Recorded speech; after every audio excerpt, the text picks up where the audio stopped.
If you watch the new Billy Joel documentary on Netflix, or you grew up with his music the way a lot of us did, there's a moment most people miss.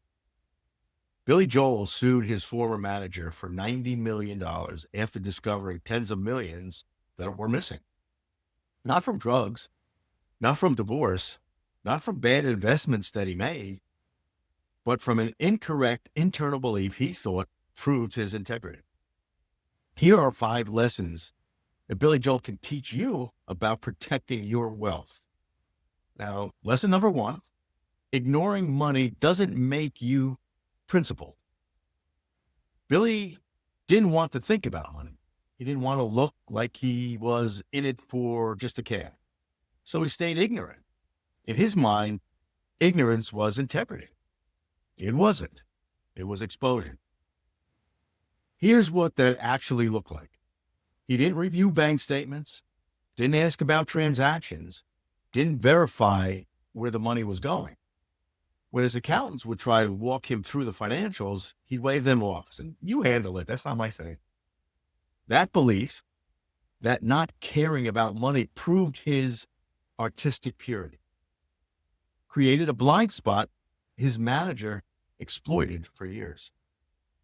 Now, lesson 2, delegation without oversight isn't trust. It's really abdication. Billy gave his manager complete control. No questions, no verification, and no coordination. Here's the specific problem. His manager had signature authority on accounts, could move money between investments. He could authorize loans. He could create business entities Billy did not know about. And because Billy had delegated completely, believing that questioning anything would mean he didn't trust the person, no one outside that relationship was watching. Now, that's not delegation. That is abdication. And abdication always creates blind spots. The difference? Delegation. You handle this, and I'll review it quarterly. Abdication. You handle this, and I'll never ask questions because asking feels like distrust. Lesson 3. Familiarity is the most dangerous form of trust. The manager wasn't just an advisor. He was family, a confidant, someone Billy trusted deeply. And here's why that made it even worse. When you trust someone because they're close to you, not because you verify their work, you stop looking for problems. Billy's accountants saw transactions that didn't always make sense, but they didn't raise red flags because the manager is family. Billy trusted. Who are we to question that? Now, that's exactly why no one was watching. Most financial damage doesn't come from strangers. It comes from people who are too close to question. Now, lesson number 4, oversight isn't paranoia. It's really architecture. When Billy finally authorized an audit at 40, the accountants found transactions he'd never seen, loans he'd never approved, transfers to businesses he never knew existed. The money wasn't there. He recovered a fraction, then went back on the road for years to rebuild what disappeared. Not because he loves touring, though he does, but because he had to replace what vanished while no one was watching. Here's what the wealthiest people I know actually do.